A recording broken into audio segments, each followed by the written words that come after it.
Halo, ketemu lagi sama Tonan. Katanya, kalau jadi politisi itu, kita gak boleh baperan dan harus tebal muka.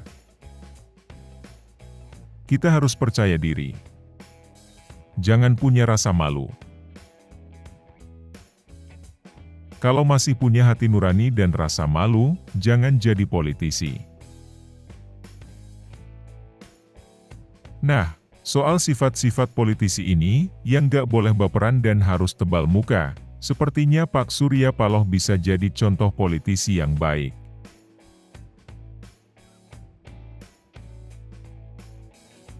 Makanya, dia bisa bertahan lama di politik dan bahkan bisa punya partai politik sendiri.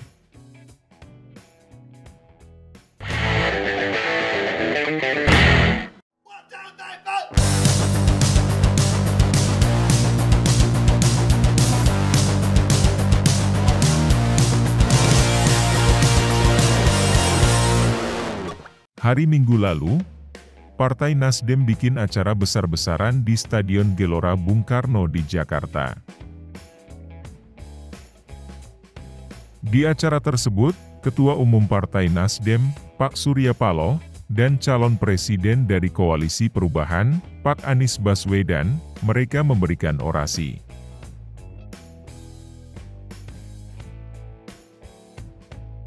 Mereka berpidato. Tonan mau menyoroti pidato Pak Surya Paloh, yang menurut pemberitaan membahas juga soal revolusi mental.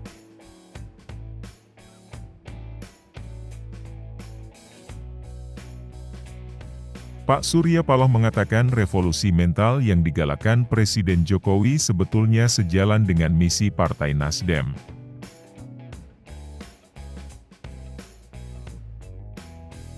Logikanya, dengan revolusi mental, progres kemajuan bangsa dan negara akan jauh lebih hebat dari yang kita harapkan.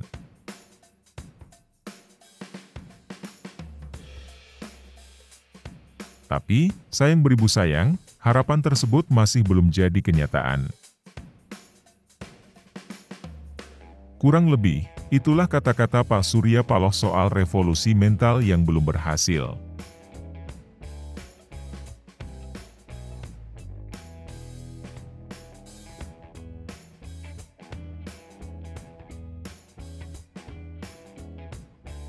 Jujur saja, mungkin apa yang dikatakan sama Pak Surya Paloh ini ada benarnya.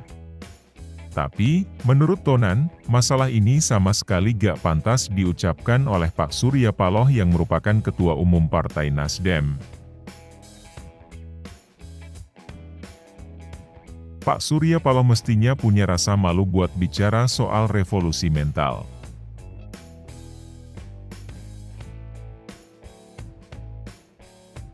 Pak Surya Paloh mestinya punya rasa malu buat bicara soal mental dan akhlak secara umum.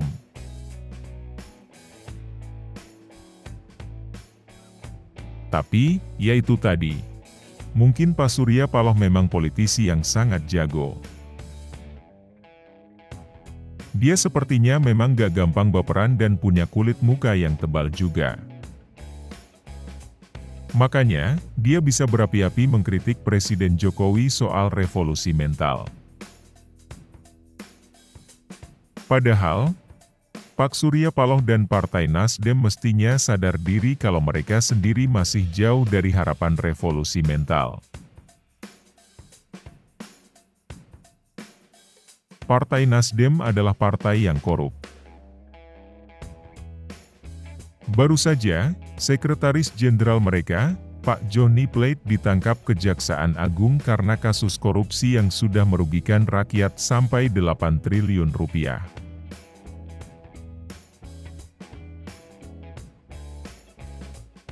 Ini benar-benar kasus korupsi yang gila.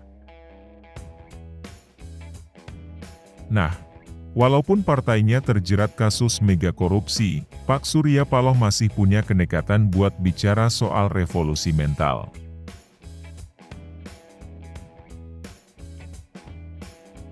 Padahal, revolusi mental yang utama mestinya adalah gak melakukan praktek korupsi.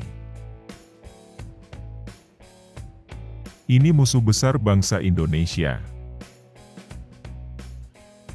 Korupsi adalah musuh besar bangsa Indonesia. Korupsi adalah musuh besar revolusi mental. Yang menarik, hanya sehari sesudah pidato Pak Surya Paloh di Gelora Bung Karno, Pak Jokowi melakukan reshuffle kabinet.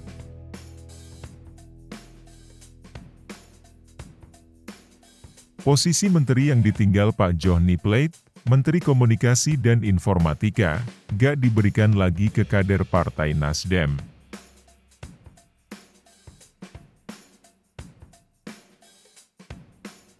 Posisi tersebut diberikan kepada Pak Budi Ari, relawan Jokowi dari organisasi Projo.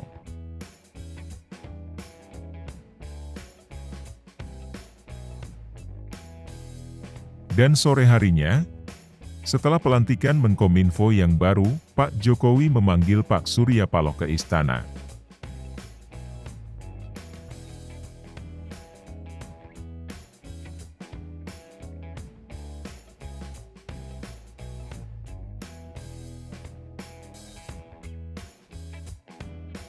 Ini pastinya kejutan buat Pak Surya Paloh.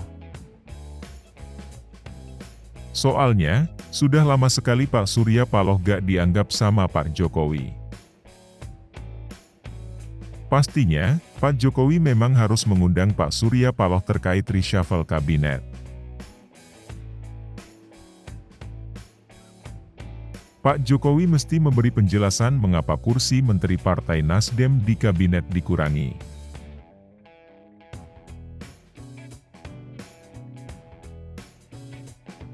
Kabarnya, dalam pertemuan itu sempat disinggung juga sedikit soal kritik Pak Surya Paloh soal revolusi mental.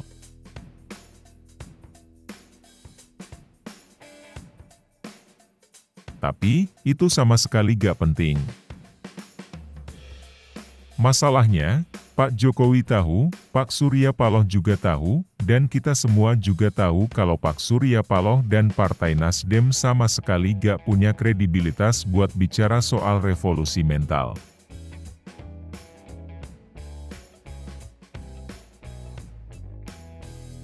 Soalnya, Pak Surya Paloh dan Partai Nasdem sendiri yang harus pertama-tama direvolusi mentalnya. Sementara itu, Pak Jokowi sendiri sudah memberi contoh, memberi teladan, dengan aksi nyata bagaimana revolusi mental dijalankan.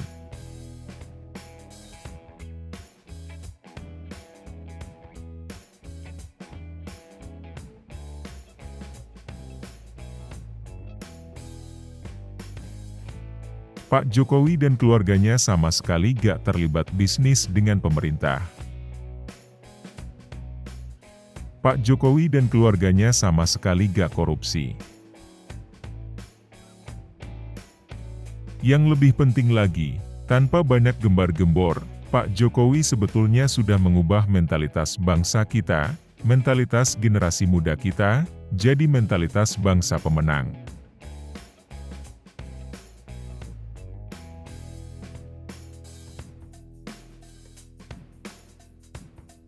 Kita sekarang lebih bangga jadi bangsa Indonesia.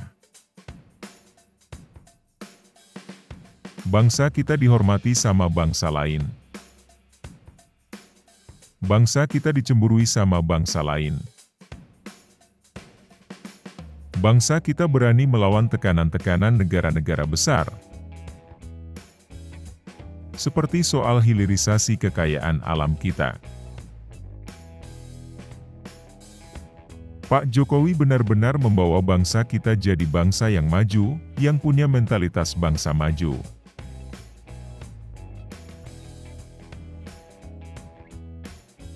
Justru sebaliknya, orang-orang seperti Pak Surya Paloh dan Partai Nasdem yang gagal ikut berubah mentalitasnya.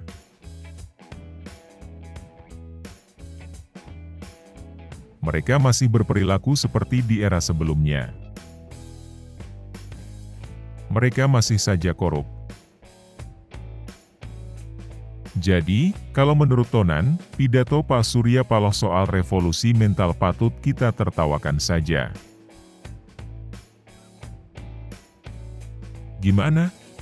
Kalian setuju sama pendapat Tonan? Silahkan kasih komentar soal topik ini. Terima kasih sudah menonton sampai akhir. Jangan pernah lupa kanal YouTube 2045 TV.